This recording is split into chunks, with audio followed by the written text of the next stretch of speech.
Dumating ka, kami. Akala ko ay inimbita mo pati ang kasal ko.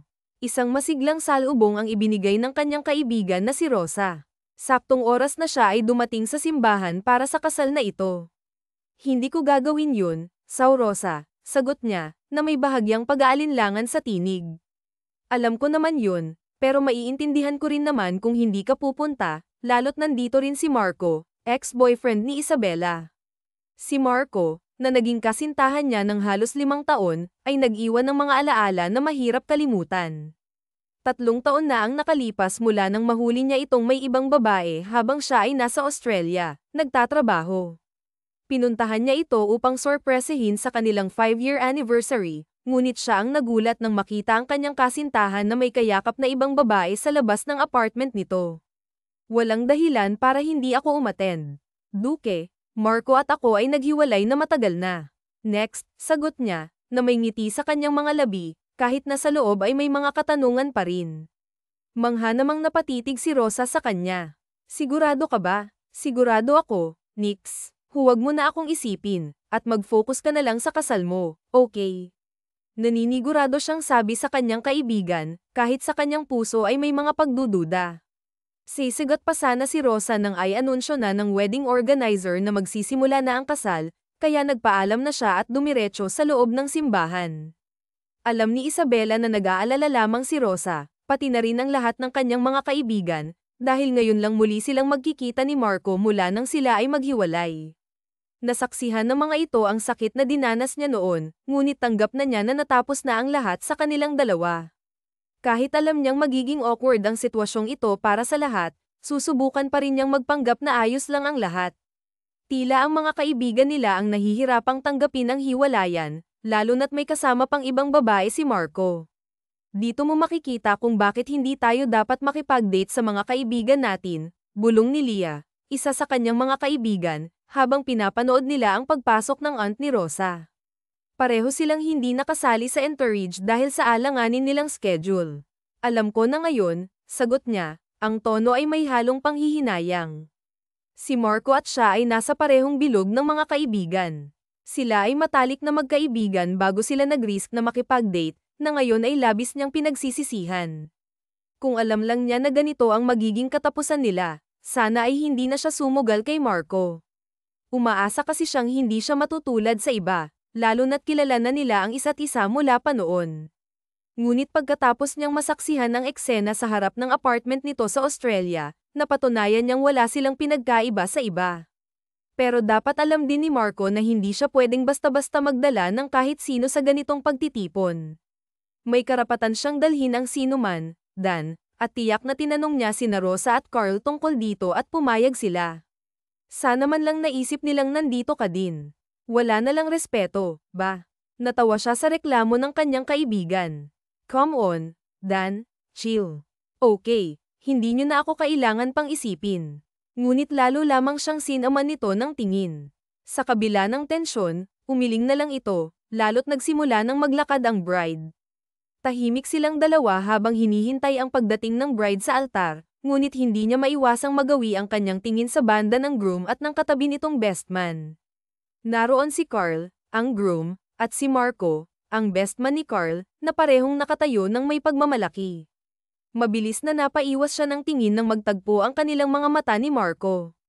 Ramdam niya ang pag-init ng kanyang katawan dulot ng kahihiyan, dahil kanina lang ay nagyayabang siya sa mga kaibigan na hindi na siya apektado sa presensya nito. Ngayon, nagiging magnanakaw siya ng sulyap kay Marco. Kailangan mong manatiling nasa karakter, Isabela. Hindi ka pwedeng tumitig dyan sa kanya, sabi niya sa sarili. Pero paano niya yun magagawa kung panay rin ang sulyap sa kanya ni Marco? Napabuntong hininga na lamang siya at pinilit ang sarili na huwag nang muling sumulyap sa gawin na iyon. At nang matapos ang seremonya sa simbahan, agad silang nagdiretso sa resort kung saan gaganapin ang reception ng kasal ni Rosa at Carl. Dito ka na, kami, tawag ni Danica sa kanya. 5 sila sa isang lamesa kasama ang iba pa nilang mga kaibigan na lalaki. Alam niya ang dahilan kung bakit hinayla siya nito agad, ayaw nitong makatabi niya sina Marco at ang bisita nito. Nagugutom na ako, sabi niya, sinusubukang alisin ang tensyon na nararamdaman habang papalapit na si Marco sa kanilang table kasama ang bisita nito. Ako rin, sagot ni David, ang katabi niyang kaibigan. Napapagitnaan siya ni Danica at David, habang sa tabi ni Danica ay si Jasper, at sa tabi nito ay magiging pwesto ni Marco. Anong oras ba daw is-serve yung pagkain, Pat? Mga 15 minutes pa siguro. Pero may mga snacks naman doon na pwede nating kainin muna. Gusto mo ba? Tanong ni Pat. Sige, Tara, Danny. Kuha lang kami ng snacks. Anong gusto mo? Bilang niya sa kaibigan. Sumagot ito ng kahit ano, kaya tumango na lang siya. Tumayo na sila ni David para sana kumuha ng desserts nang saktong dumating na sina Marco sa kanilang table, dahilan para hindi na sila makaalis. Hindi maiwasang makaramdam ng kaba si Marco habang nasa harap nila ang kanyang mga kaibigan. Kahit anong pilit niyang iwasan ang tingin kay Isabela, bumabalik pa rin ang kanyang mga mata dito. 3 taon na mula nang huli niyang makita ang dating kasintahan at hindi niya maitatanggi na miss na niya ito. Kung may karapatan lamang siyang hawakan ito, baka hindi na siya humiwalay pa at maghapon na lamang na yamakap sa dalaga. Ah, ito si Sofia, pakilala niya sa mga kaibigan. Bumati ang mga ito kay Sofia at ganon din si Sofia sa kanila.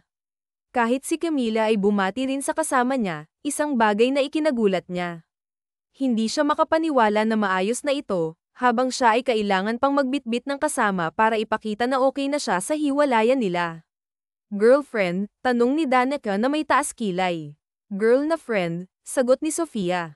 Si Marco ay hindi nagdadala ng kahit sino sa mga espesyal na pagtitipon maliban kung ang taong iyon ay espesyal sa kanya, kaya sa tingin ko, ikaw ay isang espesyal na kaibigan, kibit-balikat na sabi ni Danica bago ito bumaling sa mga katabi. Akala ko ba kukuha kayo ng snacks? Tanong nito kay Isabela at David. Heto na nga, madam, galit ka naman agad, eh. Tara na nga kami, natatawang sagot ni David bago ito tumayo at hinayla si Isabela sa kamay. Gusto naman niyang sugurin si David dahil sa paghawak nito sa kamay ni Isabela, ngunit kailangan niyang pigilan ang sarili at ipaalala na wala na siyang karapatan upang magselos. Siya ba yung ex-girlfriend mo? Bulong sa kanya ni Sofia nang nakaupo na sila. Tumango na lamang siya habang sinusundan ang tingin sina David at Isabela. Hindi niya talaga mapigil ang makaramdam ng inis habang nakikita ang dalawa na nagtatawanan habang namimili ng mga snacks. Ano namang nakakatawa sa donuts na natuhog sa stick, ha? Sanggol niya sa sarili. Ang ganda pala. Parang gusto ko ng na pumayag akong sumama sa iyo ngayon. Nakakainis naman, bulong ulit ni Sofia sa kanya, na nakaagaw ng kanyang pansin. Maganda ka rin naman, Moon, ang sabi niya, ngunit mabilis na iniwas ang tingin kay Isabela bago pa siya hindi makapagpigil. Pero mas maganda nga lang yung ex mo. Alam mo, hindi ko maintindihan kung bakit mo pa siya hiniwalayan, gayong ang ganda-ganda niya. Ano pa bang wala siya na hinahanap mo? Hindi ko siya hiniwalayan, Moon. Siya ang nakipaghiwalay sa akin. Okay, sagot ni Marco, may halong inis. Ano naman ang ginawa mo, Marco, para iwan ka niya? Alam mo, tama ka, hindi na dapat kita isinama dito. Sa totoo lang, nagalit siya. Hindi niya alam ang tunay na dahilan kung bakit hiwalayan siya ni Isabela. Basta bigla na lang itong nagpasya na pagod na itong maghintay sa kanya, kaya gusto na nitong kumawala. At sa totoo lang, nang marinig niya yun, parang bumagsak ang mundo niya. Hindi lang para sa kanya ang mga sakripisyo niya sa Australia, para ito sa kanilang kinabukasan. 1 buwan na lang sana ang hinihintay niya bago siya umuwi, at sa pag-uwi niyang iyon, sana'y yayain na siyang magpakasal ng dalaga. Sa kabila ng lahat, sinubukan pa rin niyang ayusin ang kanilang relasyon, kahit wala siyang ideya sa dahilan ng paghihiwalay nito. Nagmakaawa siya ng ilang buwan upang maibalik ang kanilang pagmamahalan, ngunit tila napakatigas na ng puso ni Isabela. Kahit anong pakiusap niya, hindi na siya pinapakinggan. At kahit labag sa kanyang kalooban, pinili niyang palayain ito, lalo na't nagmamakaawa na rin itong itigil na ang relasyon. Ano pa ba ang laban niya kung ayaw na nito? Come on, Bench, nagtatanong lang naman ako, halakhak ni Sofia, na nagdala ng atensyon mula sa kanilang mga kasama. Nakita pa niya ang pag-irap ni Danica sa gilid. Lower down your voice, Sofia. Baka marinig ka nila at isipin nilang hindi pa ako nakakapag-move on. Lalo namang natawa si Sofia, ngunit mahina na lamang iyon. Bakit? Totoo naman ba? Hindi ka pa nakaka-move on? Kaya nga salubong na salubong ang kilay mo ngayon, eh. Stop it, Mon. Please, pakiusap niya habang pabalik na sina Isabela sa kanilang table. Nagkibit-balikat si Sofia at natahimik.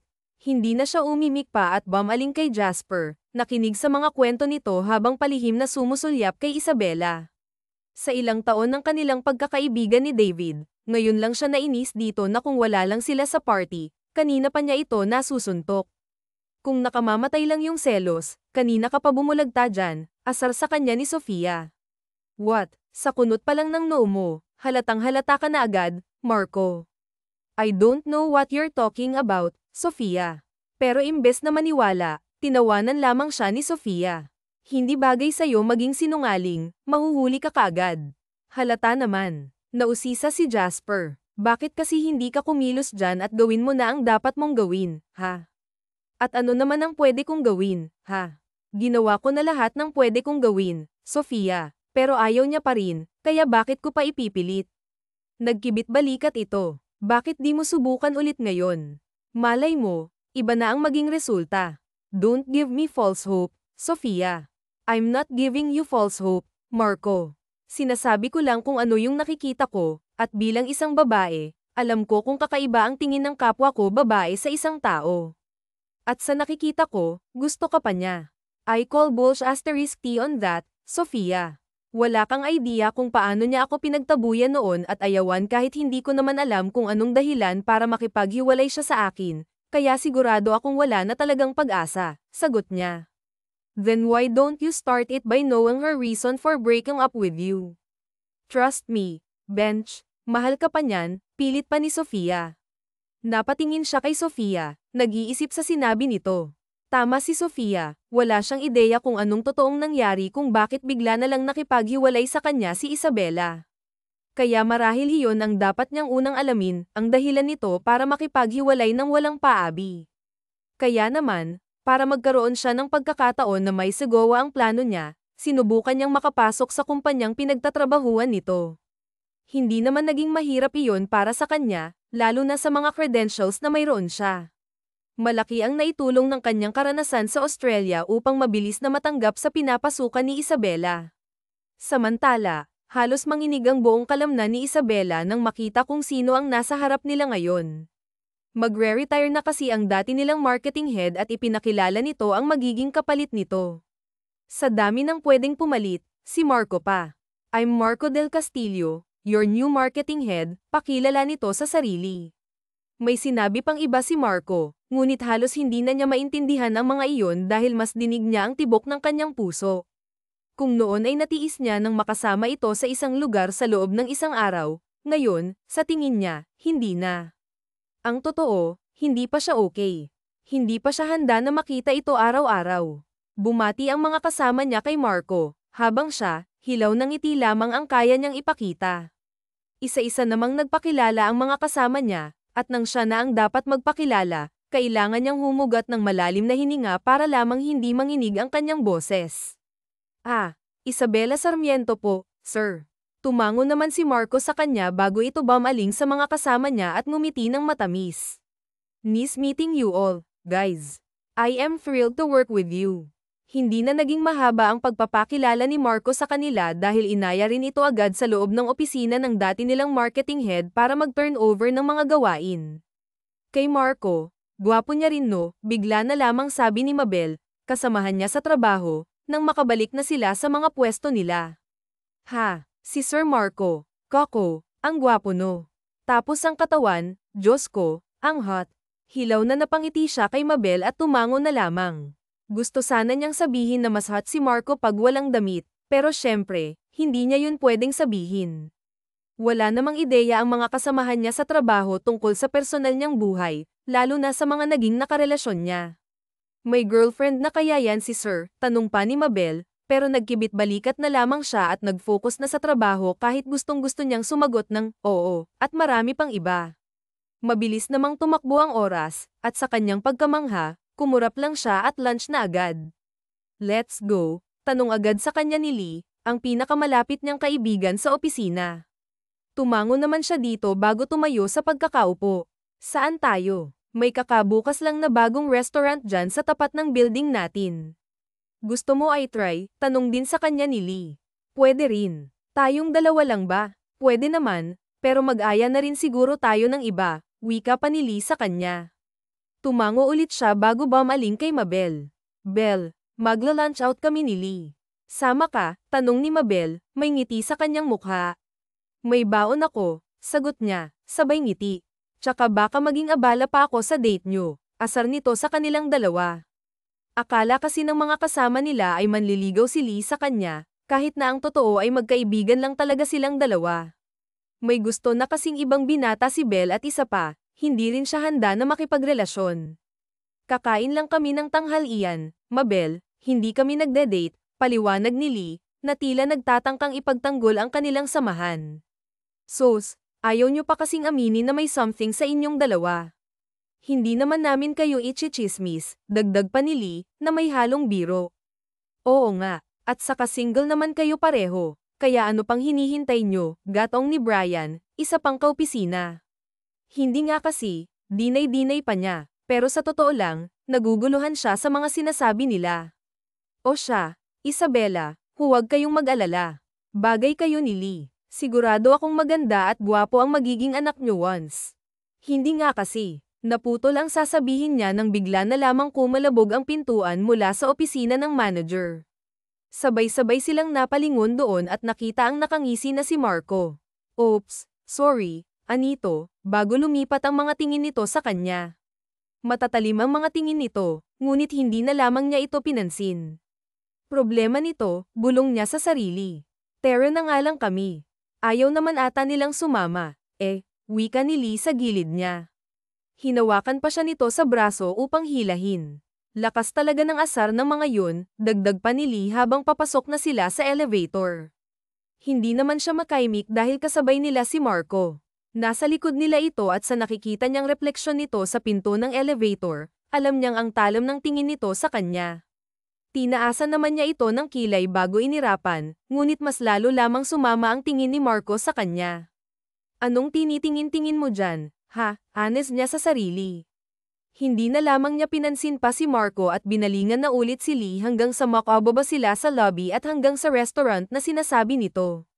Mabilis namang lumipas ang araw, at halos may 2 linggo na rin si Marco bilang marketing head nila. Sa totoo lang, hindi niya maiwasang mamangha sa galing nito sa trabaho, ngunit masyado din itong strike to kaya naiinis din siya dito. So, Friday night dinner out, aya ni Mabel sa kanilang lahat, puno ng sigla. Pass, sagot naman niya agad, tila nagmamadali. Hoy, kami walang magpapasko, sambat ni Alex, na tila nagtataka. May nakaset na kasi kaming mga college friends nung nakaraan, kaya hindi na ako pwedeng maka-atres, paliwanag na lang niya, umaasa na mauunawaan nila. Sakto namang lumabas si Marco mula sa opisina nito, kaya pati ito ay naayaya rin ng mga kasama niya. I'm sorry guys, but I already have plans with my friends tonight, sabi nito. Ay, ganun ba, sir? Sayang naman, gusto ka pa naman namin sanang makabonding, wika pa ni Mabel. Dismayado ang mga ito pero wala na yatang tatalo sa pagkadismaya na nararamdaman niya dahil ibig sabihin nun ay makakasama niya ito mamaya sa gala nila ng mga kaibigan niya. Pasensya na, next time na lang siguro, dagdag pa ni Marco at agad naman na sumigla ang mga kasama niya. Sure yan, sir, baka mamaya hindi ka na naman sasama at ang dahilan mo na naman ay may lakad kayo ng girlfriend mo kaya hindi ka pinayagan ng girlfriend mo, usol pa ni Alex. Hindi naman mahigpit yun kaya sure na hindi ako pagbabawalan nun, sagot pa ni Marco at kung hindi niya lang kaharap si Lee ay kanina pa siya napairap. May sinasabi pa ang mga kasama niya kay Marco pero hindi na niya pinansin yun. Nagligpit na lamang siya ng mga gamit niya. Ikaw, babae, kailan ka naman sasama sa amin, ha? Si Bryce, isa rin sa mga kaopisina niya, nang bumaling sa kanya. Pag sa bar ang punta nyo, gaga ka talaga. Hindi nga kami pwede sa bar, strict ang mga jowa namin, sabi naman nito. Bakit ito? Wala namang jowa pero bawal daw sa bar, turo niya kay Lee. Siraulo ka talaga, Camila, sagot naman ni Lee bago siya nito hinatak paalis sa kumpulan ng mga kasamahan nila. Natawang nagpatianod naman siya dito. Kilala niya kasi ang gusto nito at alam niya rin kung paano nagsusumikap si Lee na mapasagot ang babae na yun kahit tila suntok sa buwan ang sitwasyon nila. Galingan mo kasing panliligaw para mapasagot mo na si Miss Ma'am. Ilang taon ka nang nanunuyo doon pero hanggang ngayon wala pa ring resulta, bulong niya pa kay Lee, inaasar ito lalo. Bibig mo naman, Camila, baka marinig ka nila, may issue pa kami, suwi naman ito sa kanya. Sus, paano kayo maiso kung hindi ka man lang makalapit sa kanya? Basta, mapapasagot ko rin yun. Sige lang, mangarap ka lang, Lee, mukhang yan lang naman ang dahilan kung bakit ka bumabangon sa umaga, pang-aasar niya sa kaibigan. Ikinawit naman agad ni Lee sa leeg niya ang braso nito bago siya isiniksik sa kilikili nito at ginugulgulo ang buhok niya. Sira ulo ka talaga, Camila, ani pa nito habang tawa naman siya ng tawa. Hindi naman maiwasang mainis ni Marco sa eksenang nasaksihan niya. Kung pwede niya lang ilipat ng department si Lee, matagal na niyang ginawa. Sumasakit kasi talaga ang mata niya tuwing nakikita niya itong kasama si Camila at hindi pa nga siya nakakapag-move on sa casual na sayaw sa gitna ng dance floor na parang walang bukas kung sumayaw ito kaya bago pa man siya makapag-isip ay agad na siyang tumayo para kunin si Camila sa dance floor. Hoy, Bench, saan ka pupunta? Tanong ni Jasper sa kanya pero hindi na niya ito pinansin pa. Sumugod na siya sa dance floor at walang paabi na pinulot si Camila sa kinatatayuan nito. Inilagay niya ito sa balikat niya na parang isang sakong bigas. Agad namang nagpumiglas si Camila sa balikat niya pero hindi yun nagtagal dahil alam niyang lasing na ito at hindi na rin niya ininda pa ang suntok nito sa likod niya. What the hell, Marco? Sigaw ni Danica sa kanya. I'm bringing her home, Danica, sagot niya lang dito bago ito tinalikuran. Diretso lang ang lakad niya palabas ng bar at kahit ilang beses pa siyang tinawag ng mga ito ay hindi na siya lumingon pa. Natigil lamang siya sa paglalakad nang marating na nila ang kotse niya. What's wrong with you, Marco? Sigaw agad sa kanya ni Camila. Nabubulol pa ito at napipikit-pikit dahil sa kalasinggan.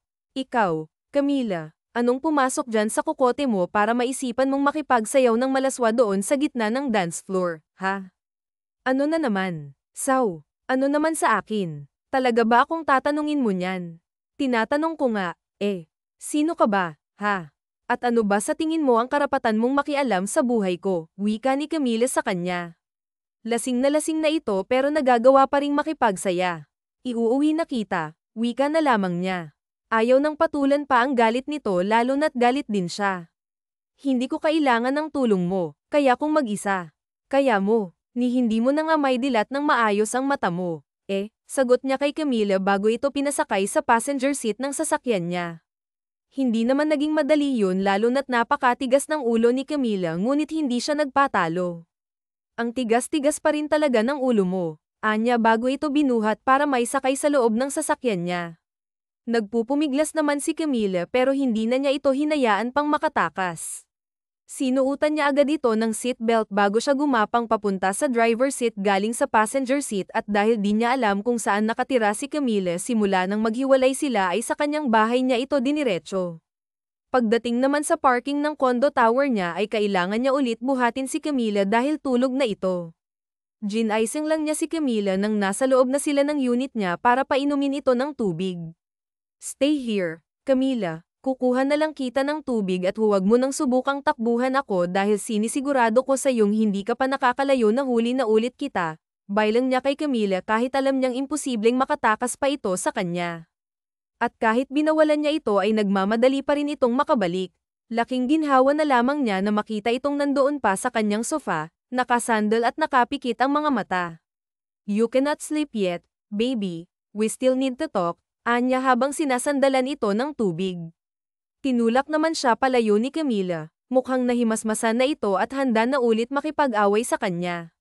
Don't call me that. I will call you whatever I want, sagot naman niya tapos ay marahang tinapak ang ilong nito gamit ang daliri niya. You're such a womanizer, Marco del Castillo. Napataas naman ang kilay niya sa sinabi nito. Womanizer? Really? Kailan ko ginawa yun, ha? I'd deny mo pa talaga, ha? I saw you and your mistress with my own two eyes, Marco. You saw me. Kailan yan? Napangisi naman si Camila bago siya nito sinampal. Di inamin mo rin yung totoo. Wala akong inaamin na kahit ano, Camila. Tinatanong ko kung kailan yang sinasabi mo dahil kahit minsan hindi ko naisipan na humanap ng iba, paliwanag niya. Liar. You're such a freaking liar, Marco del Castillo. Nakakakulo ka ng dugo, supalpal pa nito sa kanya. Mukhang nahimasmasan na talaga ito dahil tila naging agresibo na si Camila. I'm not lying. Alright, kailan ba ako nagsinungaling sa'yo, ha? I don't know, maybe a lot or the whole time we were together. Hindi ko alam kung naging totoo ka ba sa akin kahit minsan, sagot naman nito at halos maduraj ang puso niya na makitang unti-unting pumapatak ang mga luha nito. I never lied to you, Camila. I am too in love with you to even think of other women. Sa'yo lang at ikaw lang ang gusto kong makasama, sabi niya habang pinupunasan ang mga luha nito. Liar. No, I'm not. Kailan ba kasi yun? Did you go to Australia to see me, ha? And you saw me with someone. Sigurado ka bang ako yung nakita mo? Because honestly, I never invited anyone to visit my apartment kaya pwedeng nagkamali ka lang, paliwanag niya. So sinasabi mong nagsisinungaling ako, ha? Na nag-iilusyon ako, umiling siya. No, it's not like that. Ang sinasabi ko lang ay baka hindi naman talaga ako yung nakita mo na. Baka ibang tao yun at akala mo lang ako. How can I be mistaken when you were wearing the coat I gave you that day, huh? What coat? Yung niregalo ko sa birthday mo, napangisi naman siya sa narinig. Natatandaan niya na ang sinabi nito at talagang nagkakamali nga ito dahil ang sinabi nitong nakita nito ay ang roommate niya. It was Marco, baby, he borrowed my coat, ani niya. Hindi makapaniwala na 3 taon ang nasayang dahil lamang sa maling nakita ni Camila at gustuhin man niyang magalit dahil mas pinili nitong hiwalayan agad siya kesa ang kumprontahin tungkol sa nakita nito ay wala na siyang magagawa. Tapos na yun kaya mas mabuti pang ayusin na lang nila kung ano ang meron sila ngayon. Barrow jerk, sinungaling ka talaga. Kilala kita, Marco. Hindi ka basta-basta nagpapahiram ng gamit kung kani-kanino lalo pat galing sa akin. That's true. Pero anong magagawa ko kung basta na lang niya kinuha yung gamit ko nang hindi nagpapalem? Di ba't nakwento ko sa noon na may ganang ugali si Marco na nangunguha lang ito ng gamit ko na hindi nagsasabi, natigilan naman si Camila, siguro ay napapaisip na sa sinasabi niya. Can we please stop arguing now, baby? Suyo niya kay Camila kaya lang ay nagalit lang ulit ito sa kanya. Walang yaka, talaga, tigilan mo ako, Marco, ha, sampal pa nito sa kanya. Natawa naman siya at walang paabang hinayla si Camila pabalik sa kanyang dibdib at hinalikan ang tuktok ng ulo nito. I'm sorry for upsetting you but I swear baby, I never cheated on you. I cannot do that, suyo niya pa ulit kay Camila bago ito pinatakan ng halik sa kanyang pisngi. Ramdam niya ang pag-iinit ng katawan ni Camila sa ginawa niya kaya ipinagpatuloy niya lang yun mula sa leeg nito ay tumaas ang halik niya hanggang sa likod ng tenga, pisngi at hanggang sa maabot niya ang labi nito. Mas lalo naman siyang ginanahan ng gantihan ni Camila ang mga halik niya. Gosh, I miss you so much, bulalas niya bago inihiga si Camila sa kanyang sofa. Tumayo sa saglit para magtanggal ng kanyang pang-itaas bago bumalik kay Camila at muli itong hinalikan. Galit ka pa rin ba? Tanong niya pa habang pinapaulanan ng halik ang leeg nito. Bench, imbis ay daing ni Camila sa kanya. Yes, baby. I want more please. More? Tanong niya. Yes, let's go to your room please, makaawa pa nito sa kanya. Are you sure? Paninigurado niya habang naglalakbay na ang kamay niya sa katawan ng dalaga. Kahit kailan ay hindi niya pinilit sa ganitong bagay si Camila. Ngunit kung tatanggi man ito ngayon sa gusto niyang mangyari, pakiramdam niya ay mahihirapan siya na tumigil lalo na't miss na niya si Camila. Yes, please, I want you, tugon niya bago tumayo. Binuhat si Camila papasok sa kanyang kwarto. Para namang binuhusan ng malamig na tubig si Camila nang magising kinabukasan na nasa pamilyar na kwarto siya. Kabisado na niya ang kwarto ni Marco dahil halos dito na siya tumira nung hindi pa sila naghihiwalay na dalawa at ngayon nandito na naman siya. Ilang taon pagkatapos silang maghiwalay at talagang nagbigay sa kanya ng heart attack. Ngunit ang makita si Marco na mahimbing na natutulog sa kanyang tabi habang mahigpit ang yakap sa kanya. Oh God, bulalas niya bago sinubukang kumawala sa bisig ni Marco ngunit bago pa man niya yun magawa ay nagising na ito. Where are you going? Where do you think? Ha? Sagot naman niya bago nagmamadaling pinulot ang mga damit niyang nakakalat sa sahig ng kwarto ni Marco bago siya tumakbo papasok ng banyo para doon magbihis. You're so screwed, Camila. Anong pumasok sa kokote mo? Ba't mo pinatulan ulit si Marco? Kastigo niya sa sarili habang nagmamadaling inayos ang sarili. Pagkalabas naman niya sa banyo ay nakita niyang nakabihis na rin si Marco at naghihintay sa kanya sa kama nito. Let's talk, bungad nito pero umiling na agad siya. Wala na tayong pag-uusapan, Marco uuwi na ako. Wala talaga ba, Camila? Nag-usap na tayo kagabi, di ba? Well, clearly I'm drunk, we're drunk kaya paano mo naisip na naaalala ko kung ano man ang pinag-usapan natin kagabi, ha? Hindi makapaniwalang napanganga naman si Marco sa sinabi niya. Pagkatapos ng nangyari sa atin kagabi, ano nga bang ibig sabihin ng nangyari kagabi? Di ba wala naman? Kaya isipin na lang natin na masyado tayong lasing kagabi kaya nakagawa tayo ng pagkakamali, sagot naman niya bago ito tinalikuran para lumabas na ng kwarto nito. I wasn't drunk, Camila, and you're sober kaya paanong naging pagkakamali ang pareho naman nating ginustong mangyari? I'm just sober, okay. Pero hindi ibig sabihin nun na nasa tamang pag-iisip na agad ako, Marco. Ni hindi ko nga matandaan kung anong nangyari kagabi at mas gugustuhin ko pang isipin na pinagsamantalahan mo ako, wika niya. Hindi naman nakasagot agad si Marco kaya nagsalita na lang ulit siya. So please, let's just forget that this ever happened. Tinalikuran niya ito pagkatapos nun at dirdiretso nang umalis sa kondo nito. Sa totoo lang, tandaan niya lahat ng naging usapan nilang dalawa ni Marco kagabi ngunit takot siyang paniwalaan yun kaya mas gugustuhin na lamang niya na magpanggap na walang alam. Mabilis namang lumipas sa mga araw at hindi na niya inisip ang nangyari sa kanilang dalawa ni Marco kahit ilang beses pa itong sumubok na kausapin siya sa opisina man o sa tuwing may hangout sila ang magkakaibigan. Laking pasasalamat din niya na hindi ito mapilit kaya hanggang ngayon ay wala pa ring nakakahalata sa ugnayan nilang dalawa. Saan tayo? Wika ni Lee nang sumapit ang kanilang lunch break. Sa kantina na lang siguro. Ikaw ba? May gusto ka bang kainin na iba? Balik na tanong naman ni Lee sa kanya. Wala naman pero parang gusto ko ng dim sum, aniya. Dim sum na naman. Kakakain lang natin ng ganun nung isang araw. Nag-ibit balikat naman siya sa kaibigan. Nagke-crave pa rin ako ng dim sum. Crave? Crave ano ka? Buntis, hirit nito sa kanya. Alam naman niyang inaasar lamang siya ni Lee pero bigla na lamang kumabog ng malakas ang puso niya dahil sa sinabi nito. Gamit ang nanginginig niyang mga kamay ay mabilis niyang dinukot ang kanyang cellphone para i-check kung anong date na ngayon at laking gulat na lamang niya na makitang mahigit 2 linggo na siyang delayed. Shit, bulalas niya. Gulat naman na napabailang sa kanya si Lee. Anong nangyari? Hindi niya alam kung dapat niya ba itong sabihin kay Lee pero minabuti na lamang niyang huwag na. Imbis na nagpaalam na lamang siya dito na hindi na muna siya sasama mag-lunch dahil may nakalimutan siyang gawin sa opisina. Nagtataka man, hinayaan na lamang siyang umalis ni Lee lalo na't nahatak na ito ni Mabel. Pagkaalis naman ng mga ito ay madali siyang pumunta sa katabing pharmacy store ng opisina nila at bumili ng 5 pregnancy test kits.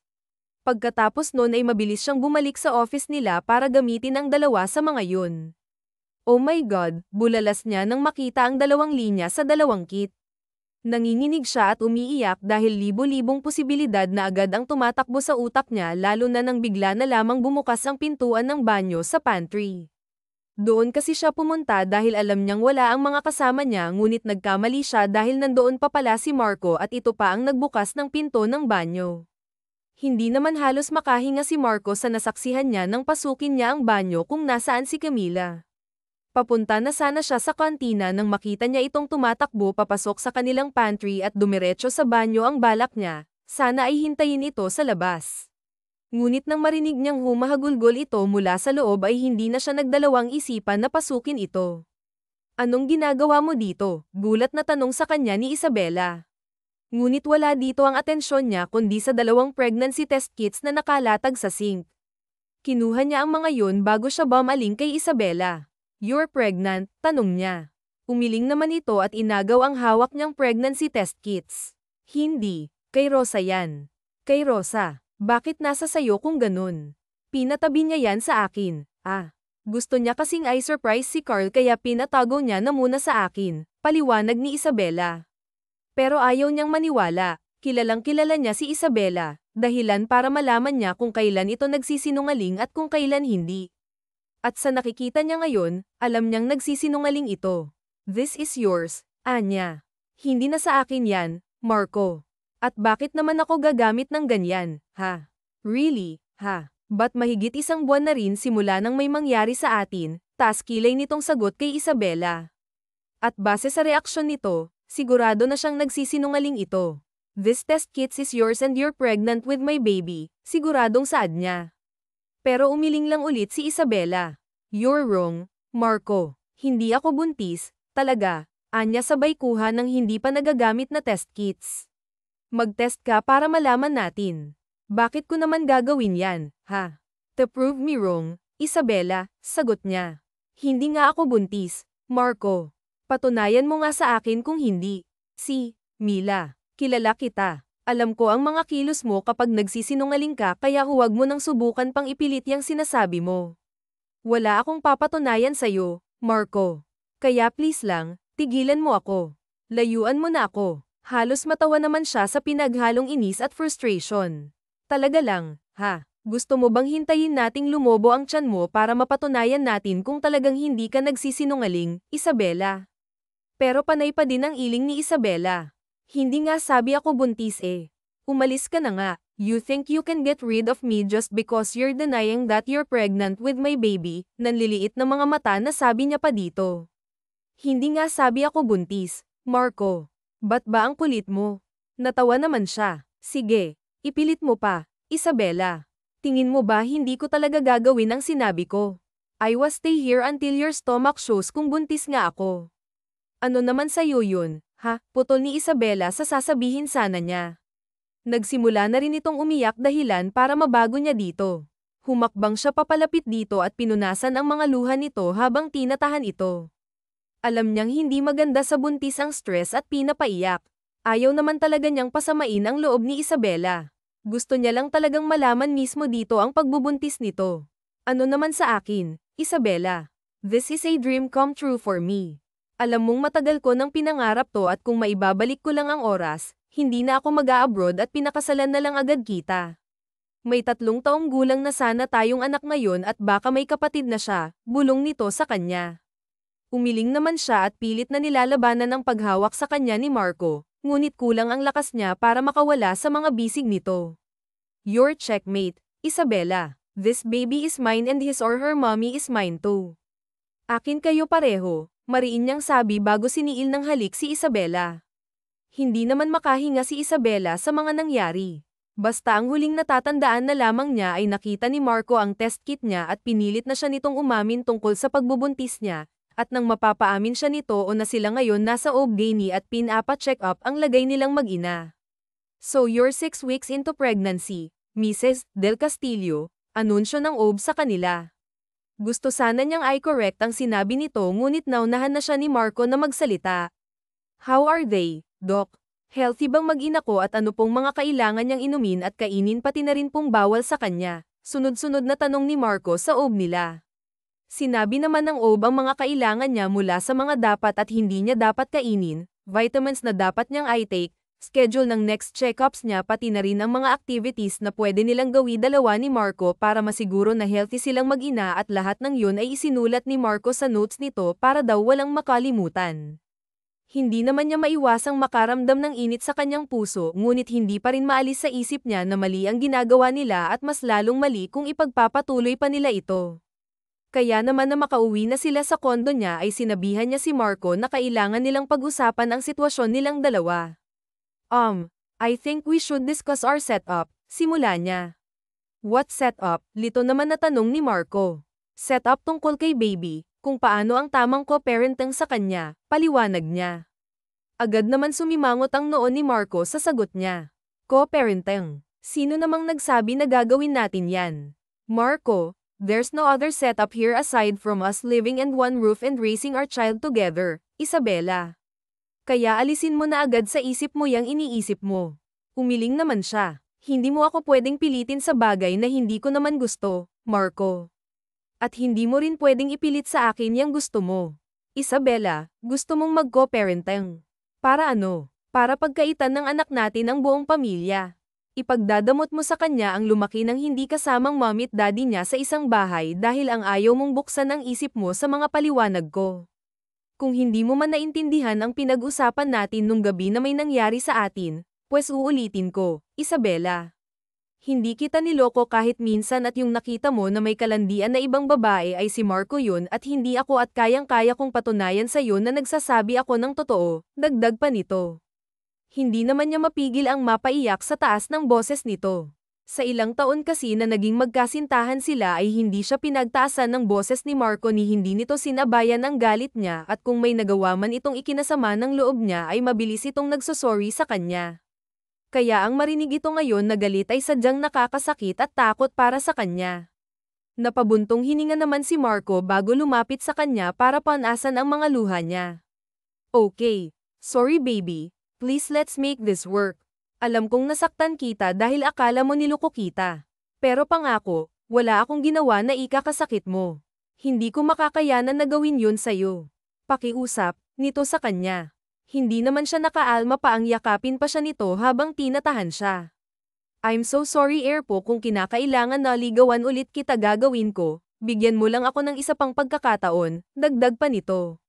Hindi naman na siya umalma dahil alam niya na kahit anong pagtataboy ang gawin niya hindi pa rin ito titigil sa ginagawa nito, lalo pa ngayong buntis siya at alam niya rin na mas makakabuti para sa kanilang mag-ina ang presensya ni Marco kaya naman ang mga sumunod na mga araw ay isa-isa nilang ipinaalam sa pamilya nila ang tungkol sa pagbubuntis niya at tulad ng inaasahan nila gulat na gulat ang mga ito nang malaman na buntis siya at si Marco ang ama. Naaalala niya pa ang gulat at tuwa sa mukha ng mommy ni Marco nang makita si Muli at maiyak pa ito nang sabihin nila ang tungkol sa kalagayan niya. So kailan ang kasal niyo kung ganun? Diyos ko, hindi ako makapaniwala na kayo rin talaga ang magkakatuluyan. Nalungkot pa naman ako nung naghiwalay kayo. Buti na lang at nahanap niyo ulit ang isa't isa, mangiyak-ngiyak na sabi ng mommy ni Marco. Hindi pa namin napag-uusapan ang tungkol sa kasal ma'am, saka na lang siguro kapag nakapanganak na si Isabela, sagot ni Marco sa ina. Napakatagal pa nun anak, ano na lang ang sasabihin ng mga magulang ni Isabela ha? Nakausap na po namin sila mama at papa tita, naiintindihan naman po nila na mas gusto ko po munang mag-focus sa kalusugan ni baby kaya isipin ang tungkol sa kasal, singit niya sa usapan ng mag-ina. Ganun ba? Pero magpapakasal naman kayo hindi ba? Hindi na kayo maghihiwalay ulit di ba? Tanong pa nito. Hindi naman niya malaman kung paano siya sisigat na napabelang na lamang siya kay Marco. Magpapakasal kami, ma'am. Don't worry. Alo ni Marco sa ina at kahit hindi man siya sangayon sa pagbibigay nito ng false hope sa ina ay hindi na rin niya ito kinontra pa. Kung naging kabado na sila sa pagsasabi sa mga pamilya nila doble naman ang nararamdaman niyang kaba nang ang mga kaibigan naman nila ang kailangan nilang sabihan ng tungkol sa nangyari sa kanilang dalawa at para naman hindi siya ma-pressure masyado nagpasya sila ni Marco na siya na ang magsasabi sa mga kaibigan nilang babae habang ito naman ang sa mga lalaki nilang kaibigan. You're pregnant. At si Marco ang ama, gulat na tanong ni Rosa at Danica sa kanya. 6 weeks. Kumpirma niya at napanganga naman ang dalawa dahil, Don how? I mean matagal na kayong break di ba? At saka may Sofia na si Marco, Isabela kaya paanong nangyaring nabuntis ka niya, kastigo ni Danica sa kanya. We were drunk Danica, isang beses lang naman nangyari at yung kay Manak si Marco na lang yung tanungin niyo, sagot niya. Kailan niyan nangyari kung ganun? Si Rosa naman ang nagtanong. Nung nag-night out tayo nung kinuha kanya sa dance floor, tanong ulit ni Danica. Yes that night, tumatango na sagot niya dahilan para lalong mapanganga ang dalawa. He also explained what really happened in Australia and apparently I have mistaken someone else as him yung roommate niya pala yung nakita ko, dagdag na paliwanag niya. Mahal mo pa ba si Marco Isabela? Tanong ni Danica. Marahan naman siyang tumango pero natakot akong sumugal paano kung maisipan niyang gawing katotohanan ang maling nabintang ko sa kanya what if gusto niya lang gumanti dahil nasaktan ko siya ng sobra. Marco loves you Isabela alam naman nating lahat na ikaw pa rin ang mahal niya hanggang ngayon kahit pa dinala ni si Sofia, wika ni Rosa. But he should not have br Sofia to us Rosa alam na natin ngayon na mali tayo ng inakala tungkol sa kanya pero bakit kailangan niya pang mandamay ng ibang tao? Well, that is something we need to clarify to him, Danica. Sa ngayon, huwag na muna tayong mag-isip ng kahit na ano hanggang hindi pa natin naririnig ang side ni Marco. Nagawa na natin yan nun, kaya huwag na nating ulitin ulit. Sagot ni Rosa kay Danica. Pagkatapos ng sa dalawa ay sinabihan na rin niya si Lee at halos matawa siya sa reaksyon nito nang malaman na si Marco ang nakabuntis sa kanya at mag-ex pala sila nito. Seryoso ba yan? Tumango naman siya. Yes Lee, totoong-totoo. Pwede mo rin tanungin si Marco para hindi ka na magduda. Hala, ang heret mo kami, sabi naman nito at hindi pa niya napigilan pang matawa. Siraulo ka talaga, ani na lamang niya iniisip kung ano rin kaya ang magiging reaksyon ng mga kaopisina nila kapag nalaman ng mga ito ang tungkol sa kanila ni Marco. Sa kabilang banda, hindi naman makapaniwala sina David, Jasper at Carl sa binalita ni Marco sa mga ito. Paano raw nangyari na magkakaanak na silang dalawa ni Isabela ngayong matagal na silang hiwalay? Paano si Sofia niyan? Pwede ba girlfriend mo yun? Tanong ni David. Kaibigan ko lang si Sofia at alam niyang si Isabela lang ang mahal ko, sagot naman niya. Kung si Isabela pa rin, ba't pinakilala mo pa sa amin si Monek, at totoo ba talaga na magkaibigan lang kayong dalawa? Baka naman ikaw lang ang nag-iisip ng ganyan. Si Ler naman ang nagtanong. Kinakailangan ko lang ang tulong ni Sofia noon para makapunta ako sa kasal ni Carl, Jasper. So ginamit mo lang si Sofia para ano? Tignan kung magseselo si Camila. Si Carl naman ang digo sa kanya. No, it's not like that. I just had to have Sofia beside me para may magpaalala sa akin na tapos na kami ni Isabela, dahil kung wala si Sofia doon baka nagmakaawa na ako kay Isabela na balikan niya ako ulit, paliwanag niya. So anong plano mo ngayon? Tanong ni David ulit. My plan is to follow whatever Isabela. Plan is hindi ko ipipilit ang gusto ko sa kanya, lalo na ngayon na buntis siya. Sana lang ay suportahan niyo kami ni Isabela, sagot niya. Syempre naman pre, alam mo naman na simula pa lang nung una ay suportado na namin kayo, sagot naman ang mga ito. Salamat mga pre, Eni sa kaibigan.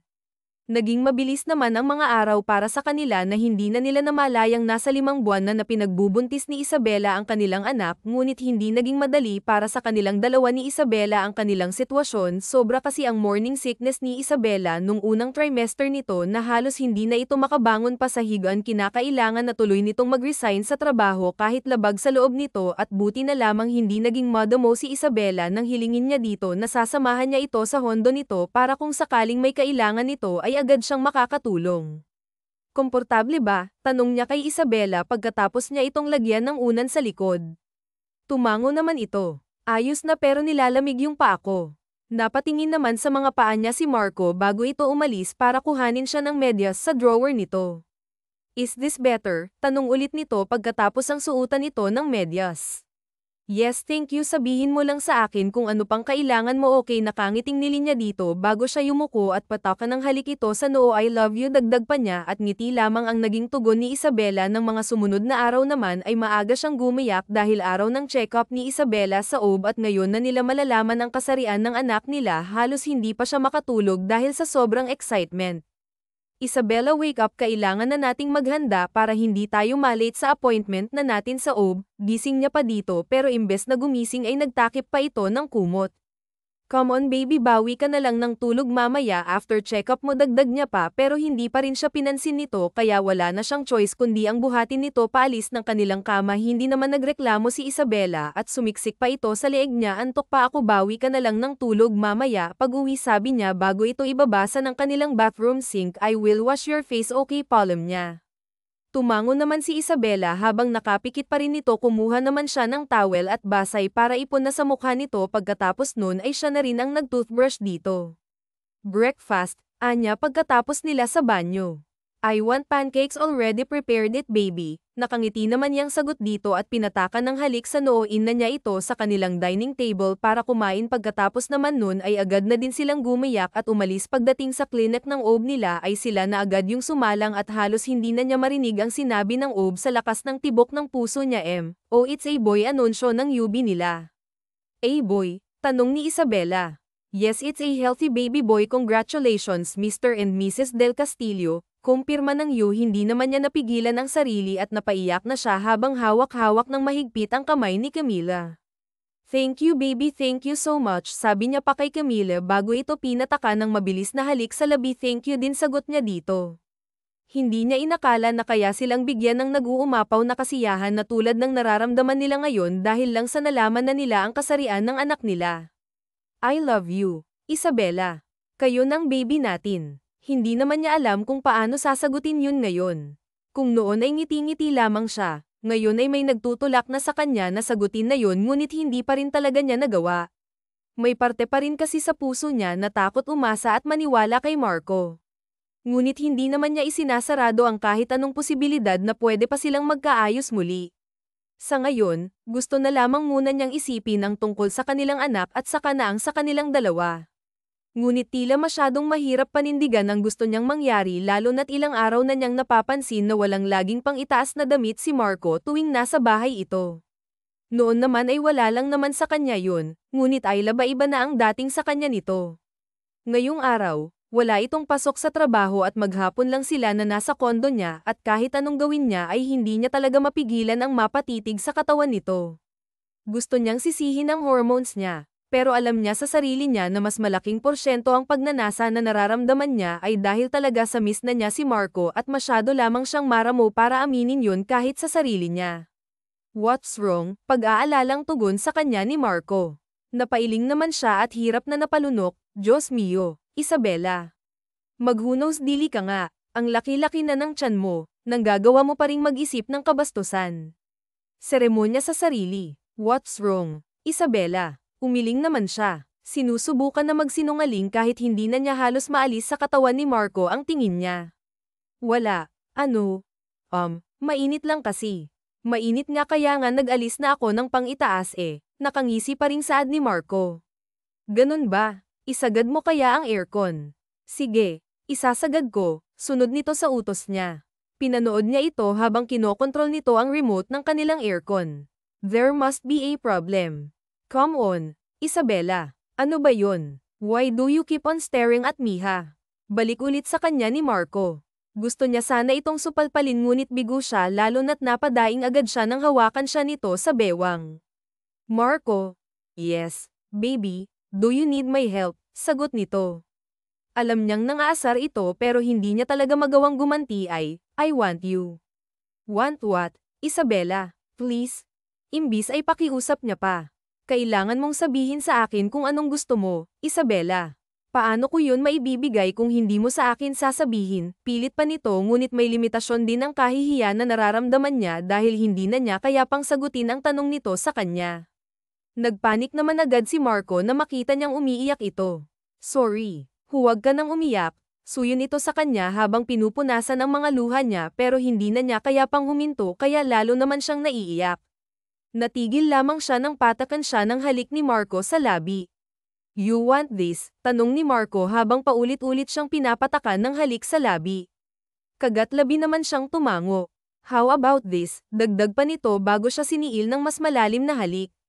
Napakapit naman siya sa braso nito dahilan para pareho silang mapada ni Marco dahil sa init na hatid ng haplos na yon sa katawan nila. Pareho gusto mo sa kwarto tayo? Tanong ulit ni Marco. Parehas silang naghahabol ng hininga ngunit bitin pa rin sa halikan nila. Tumango naman ulit siya. Please. Of course, baby. Sagot ni Marco tapos ay walang kahirap-hirap siyang binuhat nito papasok sa kwarto nila. Bench. Tawag niya sa binata.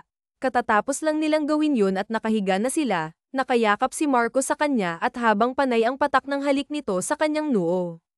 Napabangon naman agad si Marco at kahit madilim dahil patay ang kanilang ilaw ay alam niyang bakas sa mukha nitong pag-aalala. Bakit? May problema ba? Wala. Marco, kumalma ka muna, natatawa naman niyang sagot. Rinig naman niya ang buntong hininga nito sa tabi niya bago nito inabot ang tiyan niya. Akala ko naglilikot na naman ang makulit na to tulog na. Sasagot niya at ipinatong ang kamay niya sa kamay ni Marco. Kung ganun, ba't mo ako tinawag? May gusto ka bang kainin o kailangan mong magbanyo? Hindi, Marco, wala akong kailangan, okay. May gusto lang akong sabihin. Ano yun? Nagtataka na tanong naman ni Marco sa kanya. Pumiti siya kahit hindi naman siya nito makikita at inabot ang pisngi ni Marco. Gusto ko lang sabihin na na-appreciate ko lahat ng ginagawa mo para sa amin ni baby at gusto ko ring humingi ng tawad sa mga pangit na bagay at salitang nagawa ko't nasabi. So, Masyado akong nadala ng galit ko at takot ko na hindi ko na naisip pa ang nararamdaman mo.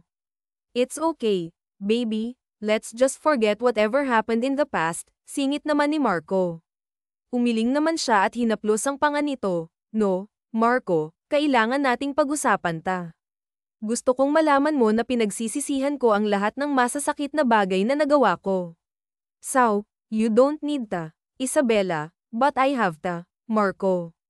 Nagsisisi ako na mas pinili kong magpadala sa takot kaya makinig sa mga paliwanag mo. I'm sorry, baby, sabi niya pa.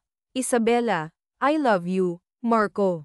I'm sorry I caused you pain, nagulat naman siya nang bigla na lang sumubsob si Marco sa leeg niya. Ramdam niya ang pagtulo ng mainit na luha nito sa kanyang leeg kasabay ng panginginig ng katawan nito dahil sa pag-iyak. Mahal na mahal kita, Isabela, mahal din kita kami ng baby natin, Marco. Mahal na mahal ka namin. Lalo namang umiyak si Marco dahil doon. Alam niya ang lahat ng sakit at hirap nito para lang magkaayos sila kaya hindi niya ito masisisi. Ang sakit ng puso ko, bulong ni Marco sa kanya. Ha, bakit? Sandali, tatawag ako ng ambulansya. No, no need baby, I'm just happy, it hurts, pigil sa kanya ni Marco. Bakit naman sasakit ang puso mo kung masaya ka naman pala? Because I thought na imposible nang mangyari ta. Akala ko habang buhay na lang ako maghihintay na balikan mo, nasaktan naman siya sa narinig. I'm sorry I made you think of that. It's okay now, I don't mind, sagot naman ni Marco sa kanya bago ito bumangon. Umilo ang cellphone nito dahil sa tawag dahilan para magkaroon ng maliit na liwanag sa kwarto nila at makita niya ang itsura nito. Baka importante yan, sabi niya kay Marco kahit namamangha siya sa itsura nito ngayon, guwapo pa rin ito kahit sabog ang mukha sa pag-iyak. I wish our son would look like you, dagdag niya pa. I want him to look like a male version of you, baby, protesta naman agad ni Marco hindi pa rin pinapansin ang tumutunog na cellphone ito. No, I want him to get all your features. You're such a good sight and it would be a fascinating to see to this face Anya at muling inabot ang mukha ni Marco. Napanganga naman si Marco sa sinabi niya na wala itong ibang nasabi kundi, I love you so much, baby. I cannot wait to marry you finally. Siya naman ang nagulat sa pagkakataon na yun. You want to marry me? Oo naman pa. Bago pa ako umalis papuntang Australia at nung bago ka makipaghiwalay sa akin ay plano ka nang mag-propose hindi lang sana pakilamero si Marco baka matagal na tayong kasal at baka may mga anak na tayo ngayon. I love you, Marco. I am so in love with you, umiiyak na sabi na lamang niya. I am in love with you too. Sagot naman ni Marco bago siya siniil ng halik na malugod naman niyang ginantayhan ng gabing yun tuluyan ng natuldukan ang naging problema nilang dalawa ni Marco. Ipinangako nila sa isa't isa na kung magkakaroon man ulit sila ng problema sa hinaharap ay pipiliin nilang pag-usapan yun. Palagi na nilang pipiliin na ipanalo ang relasyon nila kesa ang sirain yun ng basta na lamang. Oh my God, bulalas ni Isabela nang makitang humakbang ng isang anak niya. Anong nangyari? Mabilis na sulpat naman ni Marco mula sa kusina. Naglalakad na si Okay, Anya sabay turo sa humahakbang na anak. Nagkatingin na naman silang dalawa ni Marco hindi makapaniwala na marunong na maglakad ang isang taon nilang anak. Our baby started walking already, Daddy, wika niya kay Marco mang iyak-iyak naman na lumapit si Marco sa kanilang mag-ina. Don't grow fast, Elijah. Hindi pa ready sina mommy at daddy nito sa kanyang anak. Halos magdadalawang taon na rin simula nang ipinanganak niyang anak nilang si Elijah at ilang buwan na rin ang makalipas simula nang may kasal silang dalawa ni Marco at simula noon halos wala nang paglagyan ng kasiyahan sa kanyang dibdib.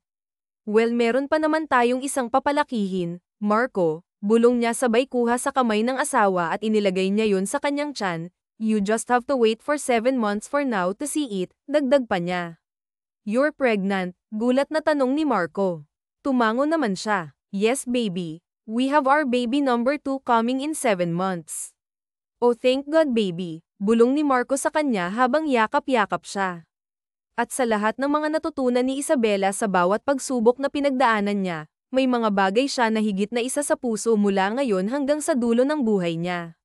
At una sa mga yon ay ang matutong umunawa at makinig dahil gamit ang dalawang bagay na ito ay maraming bagay na pwedeng masolusyonan kung marunong lamang tayong makipag-communicate ng tama at maayos.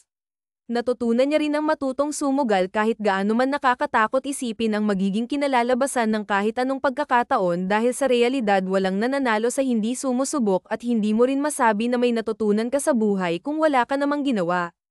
At pangatlo sa maraming bagay na natutunan niya ay ang patuloy na magmahal ng hindi natatakot lalo na kung alam mo namang masusuklian ng tama ang pagmamahal na binibigay mo sa panahon ngayon ay laro na lamang ang pag-ibig piliin nating maging iba piliin nating maging isang tao na binibigyan ng halaga ang taong mahal natin at ang nararamdaman nila para sa atin dahil ang mahalin ka ng isang tao ay isang privilege na hindi mo basta-basta makukuha kahit kanino. Ang mga bagay na yun din ang gusto ni Isabela na ituro sa magiging anak nila ni Marco. Gusto niyang matutunan nito kung paano makipag-communicate ng maayos sa kapwa nito kung paano sumubok ng mga bagay na tingin niya ay makakatulong sa kanya na maging mabuting tao at higit sa lahat ay kung paano magmahal ng tama. Wakas.